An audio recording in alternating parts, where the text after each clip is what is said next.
Hello everyone, welcome to let's study YouTube platform. हम इतिहास पढ़ रहे थे जिसमें हमने सिंधु घाटी सभ्यता को, फिर हमने पढ़ा वैदिक काल, फिर हमने कल पढ़ा था बौद्ध धर्म। आज हम पढ़ेंगे जैन धर्म। तो जैन धर्म में हम देखते हैं इसको क्या धर्म सुधार आंदोलन भी कहा जाता है। यह क्यों आया था? वैदिक कर्मकांड व्यवस्था को समाप्त करने के लिए आया था। वर्ण व्यवस्था में सुधार लाने हेतु कर्मकांड, छुआछूत, अंधविश्वास और जटिल वर्ण व्यवस्था को समाप्त करने व जनता के नैतिक उत्थान के लिए आया था। कौन? जैन धर्म और बौद्ध धर्म। तो बौद्ध धर्म को तो हमने कल बता दिया था, ये हमारा क्या है? जैन धर्म। ठीक है, ये सब उतना इंपॉर्टेंट नहीं है। चलिए हम आप लोग एक बार बस देख लीजिएगा इसको, फिर हम आगे देखते हैं। हमारा यहाँ से स्टार्ट होता है जैन धर्म। बौद्ध धर्म को हमने कल पढ़ा था, आज हम पढ़ेंगे जैन धर्म। जैन धर्म की उत्पत्ति, जैन का अर्थ क्या होता है? जिन शब्द से बना है। इसका शाब्दिक अर्थ होता है क्या? विजेता। ठीक है, जैन किस शब्द से बना है? संस्कृत। ये जैन जो है जिन संस्कृत भाषा के संस्कृत के जिन शब्द से बना है, जिसका अर्थ होता है विजेता। और जैन धर्म में भी कुल कितने तीर्थंकर हुए? 24 तीर्थंकर हुए। इनके जो देखिए तीर्थंकर, जैन धर्म के जो प्रवर्तक होते हैं उनको क्या कहा जाता है? तीर्थंकर कहा जाता है। ठीक है, इसमें कुल कितने तीर्थंकर हुए? 24। और इसका अर्थ क्या होता है तीर्थंकर को? भाव सागर से पार उतारने वाला गुरु। ठीक है, इसमें हमारे कुल 24 गुरु हैं, जिसका मैंने नाम लिखा है ऋषभदेव, अजीतनाथ, संभवनाथ, अभिनंदननाथ, धर्मनाथ, पदम प्रभु, सुपार्श्वनाथ, चंद्रप्रभु, पुष्पदत्यनाथ, शीतलनाथ, श्रेयसनाथ, वासुपूज्यनाथ, विमलनाथ, अनंत्यनाथ, धर्मनाथ, शांतिनाथ, कुंदु, आननाथ, मलिनाथ, मुनिश्रुवत, नेमिनाथ, अरस्तनेमी, पार्श्वनाथ, महावीर स्वामी। तो क्या हमको ये सब आप लोग पूछेंगे कि क्या है, हम सब याद करना जरूरी नहीं? तो हमारे पहले कौन थे? ऋषभदेव, और दूसरे कौन थे? अजीतनाथ। तो ये दोनों इंपॉर्टेंट हो गए। फिर लास्ट वाले याद कर लीजिए कि हमारे 22वें कौन थे? हमारे 23वें कौन थे? पार्श्वनाथ थे। और 24वें तीर्थंकर कौन थे? महावीर स्वामी थे। ठीक है, 23वें कौन थे? ये देखिए, ये 23वें थे और महावीर स्वामी हमारे 24वें थे। ठीक है, इतना समय टोटल 24 तीर्थंकर हुए। तो हमारे प्रथम कौन थे? ऋषभदेव थे। और जैन धर्म का संस्थापक किसको कहा जाता है? ऋषभदेव। इन्हीं को हम आदिनाथ नाम से भी जानते हैं। और इनका चिन्ह क्या है? बैल है। इतना याद रखिएगा। ठीक है, जैन धर्म के संस्थापक कौन है? ऋषभदेव है या फिर आदिनाथ। और जैन धर्म के वास्तविक संस्थापक कौन है? महावीर स्वामी। इनको इस वजह से कहा जाता है क्योंकि इनके समय में ही जैन धर्म बहुत आगे बढ़ा। इस वजह से इनको क्या कहा जाता है? वास्तविक संस्थापक कहा जाता है, महावीर स्वामी को। एग्जाम में हमारे पूछ ले कि जैन धर्म के संस्थापक कौन है, तो हम लगाएंगे ऋषभदेव। बट अगर दे दिया वास्तविक संस्थापक कौन है, तो हम लगाएंगे महावीर स्वामी, जो हमारे 24वें तीर्थंकर थे। ठीक है, इतना समझ में आ गया। देखिए, ऋग्वेद में दो जैन तीर्थंकर ऋषभदेव व अरस्तनेमी का उल्लेख है। ऋग्वेद में किसका उल्लेख है? ऋषभदेव व अरस्तनेमी का उल्लेख है। ऋषभदेव का उल्लेख ऋग्वेद, यजुर्वेद, विष्णु पुराण व भागवत में भी मिलता है। ठीक है, और विष्णु पुराण में व भागवत में क्या कहा गया है? ऋषभदेव को भगवान विष्णु का अवतार बताया गया है। ठीक है, अब देखिए ऋषभदेव का अभी मैंने बताया कि मतलब इनका चिन्ह क्या है? बैल है। ऋषभदेव का चिन्ह क्या है? बैल है। पार्श्वनाथ का क्या है? सर्प है। महावीर का क्या है? सिंह। तो देखिए पार्श्वनाथ को इससे रिलेट कर लीजिएगा, सर्प से। इसके ऊपर भी रह लगा है, तो पार्श्व का सर्प। ऋषभ देखिए बैल से, ऋषभ को बैल से रिलेट करिए। और महावीर स्वामी का सिंह, ये बहुत बार एग्जाम में पूछा हुआ है। होता तो सबका है, बट ये है कि इनका इंपॉर्टेंट है। ठीक है, और अगर पार्श्वनाथ का तो हम देख लिए सर्प होता है, महावीर स्वामी का हमने देखा कि सिंह होता है, और ऋषभदेव का क्या होता है? अभी हमने बताया बैल होता है। ठीक है, और नेमिनाथ का एक यहाँ पे नेमिनाथ भी इंपॉर्टेंट है, तो इनका कमल होता है। ठीक है, और तो अरिष्टनेमी का शंख होता है बस। लेकिन जो ज़्यादा इंपॉर्टेंट पार्श्वनाथ, महावीर स्वामी, वह हमारा ऋषभदेव है। ठीक है, फिर चलिए हम आगे देख लेते हैं। एक मिनट, हम लोग थोड़ा 23वें तीर्थंकर के बारे में जान लेते हैं। जो हमारे 23वें तीर्थंकर थे पार्श्वनाथ, ये काशी के राजा अश्वसेन के पुत्र थे। माता का नाम इनकी वामा देवी था। 30 वर्ष की आयु में इन्होंने गृह त्याग दिया। वह सम्मेद शिखर पर 83 दिन की तपस्या के बाद ज्ञान की प्राप्ति हुई। अभी देखिए ये हमारा इंपॉर्टेंट इस वजह से है क्योंकि अभी ये पार्श्वनाथ की पहाड़ी कहाँ पे है? झारखंड में है। अभी यह करंट अफेयर से भी रिलेट हुआ था, उसके बारे में बहुत नाम चल रहा था पार्श्वनाथ पहाड़ी का। तो पार्श्वनाथ पहाड़ी कहाँ है? हमारा झारखंड में है। ठीक है, उसी को क्या सम्मेद पर्वत या फिर सम्मेद शिखर के नाम से, वहाँ पे क्या 83 दिन की तपस्या के बाद इनको ज्ञान की प्राप्ति हुई थी। ठीक है, जैन धर्म ने कितनी शिक्षाएं दी? 4। इन्होंने जैन धर्म को कितनी शिक्षाएं दी? 4। अहिंसा, सत्य, आस्तेय, अपरिग्रह। अहिंसा, सत्य, आस्तेय, अपरिग्रह हमारे एग्जाम में पूछ लेता है कि जैन धर्म को 4 शिक्षाएं किसने दिया था? तो पार्श्वनाथ ने दिया था। कौन सा दिया था? अहिंसा, सत्य, आस्तेय व अपरिग्रह। ठीक है, इतना समझ में आ गया। चलिए हम फिर महावीर स्वामी के बारे में, जो हमारे वास्तविक संस्थापक हैं। ये क्या है? जैन धर्म के वास्तविक संस्थापक थे। ठीक है, इनका देखिए, इधर देखिए, पार्श्वनाथ के शिष्य निर्ग्रंथ त्रिशला से विवाह, देखिए वे वज्जी संघ जात्रिक गढ़ के मुखिया थे। ये पार्श्वनाथ के शिष्य थे। त्रिशला से विवाह किया इन्होंने। वैशाली के लिच्छवीगढ़ के राजा चेटक की बहन थी, उससे इन्होंने क्या किया? विवाह किया। पुत्र कौन थे इनके? नंदिवर्धन और वर्धमान। ठीक है, ये जो सिद्धार्थ थे, इनके पुत्र कौन थे? नंदिवर्धन और वर्धमान। ये महावीर स्वामी का बचपन का नाम क्या था? वर्धमान था। ठीक है, इतना समझ में आ गया। जन्म इनका कब हुआ? 540 ईसा पूर्व, और मृत्यु कब हुआ? 468 ईसा पूर्व। ठीक है, ये लगभग में बौद्ध धर्म के समकालीन ही था। ठीक है, समझ में आ गया। सिद्धार्थ, इनके क्या नाम? सिद्धार्थ क्या थे? इनके पिता थे। इन्होंने किससे विवाह किया था? वैशाली के लिच्छवी वंश के राजा चेटक की बहन से किया था। इनके पुत्र कौन थे? नंदिवर्धन और वर्धमान। वर्धमान को ही हम क्या महावीर स्वामी के नाम से जानते हैं। इतना समझ में आ गया। स्थान क्या था? वैशाली के निकट कुंडल ग्राम में। पूछ लेता है कि महावीर स्वामी का जन्म कहाँ हुआ? तो वैशाली के निकट कुंडल ग्राम में हुआ था। पिता इनको क्या थे? सिद्धार्थ। इन्हीं को क्या? ज्ञात्रिक कुल। ये एग्जाम में बहुत बार पूछा है कि महावीर स्वामी किस कुल के थे? तो ज्ञात्रिक कुल के थे। ठीक है, इनके पिता का नाम सिद्धार्थ अभी बताए थे।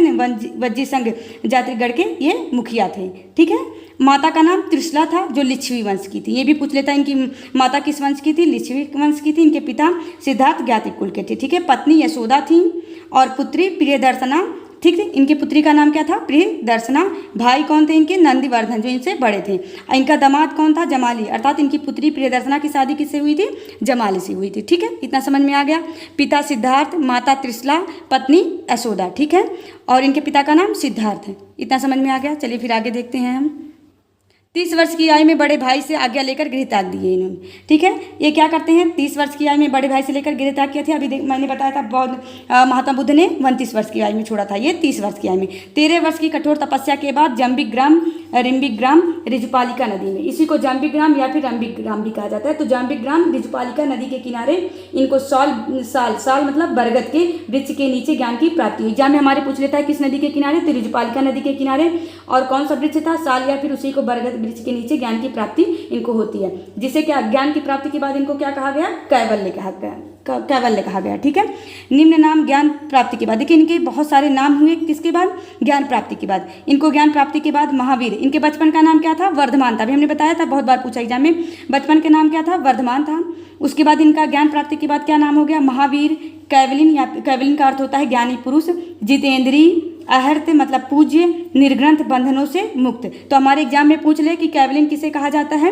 तो महावीर स्वामी को। जितेंद्रीय, निर्ग्रंथ बंधनों से मुक्त, अहर्त या पूज्य। ठीक है, बौद्ध ग्रंथों में महावीर को निकुंठनाथ पुत्र कहा गया है। ठीक है, निकुंठनाथ पुत्र कहा गया। समझ में आया?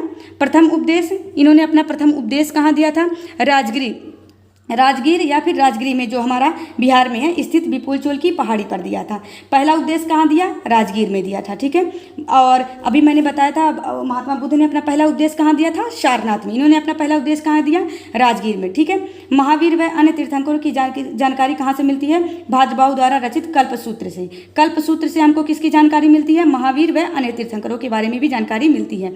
इन्होंने अपना उपदेश किस भाषा में दिया था? प्राकृत। और अभी बताया था बौद्ध धर्म में किस में? पाली। बौद्ध धर्म पाली में था और ये किस में था? प्राकृत में। ठीक है, इतना समझ आया। महावीर स्वामी किस में अपना देते थे? प्राकृत में। इसको अर्धमागधी भी कहा जाता है। ठीक है, अब प्रथम शिष्य अपने इन्होंने किसको बनाया? अपने दामाद जमाली को। ठीक है, इनकी पुत्री का नाम अभी हमने बताया था प्रियदर्शना। तो इनके दामाद कौन थे? जमाली, और इन्होंने उसको ही अपना क्या प्रथम शिष्य बनाया था। ठीक है, चलिए फिर हम लोग आगे देखते हैं। 5 मिनट का और क्लास है, खत्म हो जाएगा।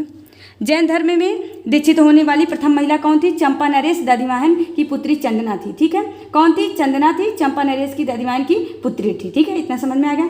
महावीर ने अपने समस्त शिष्यों को 11 गड़दरों में विभाजित किया था, जिनमें 10 गड़दर की मृत्यु महावीर के जीवन काल के समय हो गया। इतना इंपॉर्टेंट नहीं है ये। ठीक है, फिर आगे देखते हैं। आर्य सुधर्मन एकमात्र ऐसा गणधर था जो इनकी मृत्यु के बाद जीवित रहा, जिसे प्रथम थेरा या उपदेशक कहा जाता है। इसको याद कर लीजिएगा। कौन था? आर्य सुधर्मन। एकमात्र आर्य सुधर्मन था, ऐसा गणधर था जो इनकी मृत्यु के बाद भी जीवित था। ठीक है। निर्वाण इनको कब प्राप्त हुआ? निर्वाण अर्थात मृत्यु कब हुआ? 468 ईसा पूर्व, पावापुरी बिहार में। कहाँ हुआ था? पावापुरी बिहार में। जन्म हमने कहाँ बताया था? 540 ईसा पूर्व हुआ था और मृत्यु कब हुआ? 468 ईसा पूर्व। इनका कहाँ पे हुआ था? वैशाली कुंडलग्राम। ठीक है। ये तो इनका क्या हो गया? जन्म। अमृत कहाँ हुआ? पावापुरी बिहार में हुआ था। ठीक है। जैन मत था क्या? वेदों में विश्वास नहीं था, संसार दुख मूलक है, पुनर्जन्म में विश्वास व कर्म पुद्गल की बात हुई थी। देखिए ये पुनर्जन्म में क्या करते थे? विश्वास करते थे। ठीक है। जैन धर्म की शिक्षा चलिए देख लेते हैं हम। इसमें 5 अणुव्रत या फिर 5 महाव्रत कहा गया है। क्या? अहिंसा, सत्य, आस्तेय, अपरिग्रह। देखिए ये पार्श्वनाथ ने मैंने बताया था ना, पार्श्वनाथ ने कौन कौन सा दिया था? अहिंसा, सत्य, आस्तेय, अपरिग्रह। मन वचन व कर्म से किसी प्रकार का हिंसा ना हो, सत्य केवल सत्य वचन ही बोले, आस्तेय चोरी नहीं करना, अपरिग्रह धन का अधिक संचय नहीं करना। एग्जाम में पूछ लेता है आस्तेय का अर्थ, तो चोरी नहीं करना, अपरिग्रह का अर्थ धन का अधिक संचय नहीं करना चाहिए। फिर महावीर स्वामी जब आए, जो हमारे 24वें तीर्थंकर थे, इन्होंने क्या? ब्रह्मचर्य को भी जोड़ दिया। मन के आवेग व संवेग पर नियंत्रण करना। ठीक है। फिर इसको निर्वाण प्राप्ति हेतु इन्होंने 3 क्रियाएं बताया। क्या? आस्त्रव, संवर और निर्जरा। क्या? कर्मों का आत्मा की ओर प्रवाह करना, संवर मतलब कर्मों के प्रवाह को रोकना, निर्जरा मतलब आत्मा पर जमे हुए कर्मों के प्रभाव को हटाना। ठीक है। निर्वाण प्राप्ति के लिए कितनी क्रियाएं बताई? 3 क्रियाएं बताई। फिर आत्मा की उन्नति के लिए इन्होंने 3 सिद्धांत बताया। इसको क्या? जैन धर्म में त्रिरत्न कहा जाता है। ठीक है। सम्यक ज्ञान, सम्यक दर्शन, सम्यक चरित्र। ये याद कर लीजिएगा, एग्जाम में दे देगा। सम्यक ज्ञान, सम्यक दर्शन, सम्यक चरित्र। ये कौन सा, ये किस धर्म का है? तो जैन धर्म का है। इसको क्या कहा जाता है? त्रिरत्न कहा जाता है। ठीक है। चलिए फिर आगे देखते हैं। 1 मिनट, थोड़ा सा सेट कर दूं मैं। जैन धर्म में अनुयायी जो थे, अनुयायी को क्या कहा जाता है? भिक्षुक, भिक्षुड़ी। और एक को क्या कहा जाता था? श्रावक और श्रावकी। तो जो भिक्षुक और भिक्षुड़ी होते थे उन्हें 5 अनुव्रतों का पालन करना पड़ता था, जो अभी हमने बताया था। क्या? अहिंसा, सत्य, आस्तेय, अपरिग्रह और ब्रह्मचर्य। ठीक है। ये जैन धर्म का प्रचार प्रसार करने वाले लोग थे, भिक्षुक और भिक्षुड़ी। जो श्रावक और श्रावकी थे वे 4 अनुव्रतों का पालन करते थे और गृहस्थ जीवन जीते हुए जैन धर्म का प्रचार प्रसार करते थे। अर्थात ये 5वां ब्रह्मचर्य वाला छोड़कर बाकी का 4 करते थे और ये मतलब गृहस्थ जीवन जीते हुए जैन धर्म का प्रचार प्रसार करते थे। इतना समझ में आ गया। अब देखिए बौद्ध, जैसे बौद्ध धर्म में संगीतियाँ हुई थी, वैसे क्या इनमें जैन धर्म में भी क्या हुई? संगीतियाँ हुई। तो प्रथम जैन संगीति देखिए इसमें 2 हुआ था, 1 और 2। ठीक है। जो प्रथम हुआ था, प्रथम जैन संगीति कब हुआ था? 300 ईसा पूर्व। इसको कहते हैं 300 BC पूर्व। कब हुआ था? पाटलिपुत्र में हुआ था, चंद्रगुप्त मौर्य के शासनकाल में। उतनी समय शासन कौन कर रहा था? चंद्रगुप्त मौर्य। कहाँ हुआ था? पाटलिपुत्र में। अध्यक्ष कौन थे? भद्रबाहु व शंभुबुद्ध विजय। तो यहाँ पे क्या होता है? यह 2 भागों में बढ़ जाता है, दिगंबर और श्वेतांबर। तो दिगंबर जो होता है, दिगंबर क्या कपड़ा पहनते थे। भद्रबाहु ने इसको महावीर के मूल शिक्षा को ये लोग मानते थे। देखिए ये जो दिगंबर थे ये बिना कपड़ों के ही रहते थे। ठीक है। श्वेतांबर जो थे ये क्या करते थे? सफ़ेद कपड़ा पहनते थे। इसके कौन थे? शंभुबुद्ध विजय ने इसे माना। ठीक है। इसको भद्रबाहु ने किसको माना? दिगंबर को। और श्वेतांबर को किसने माना?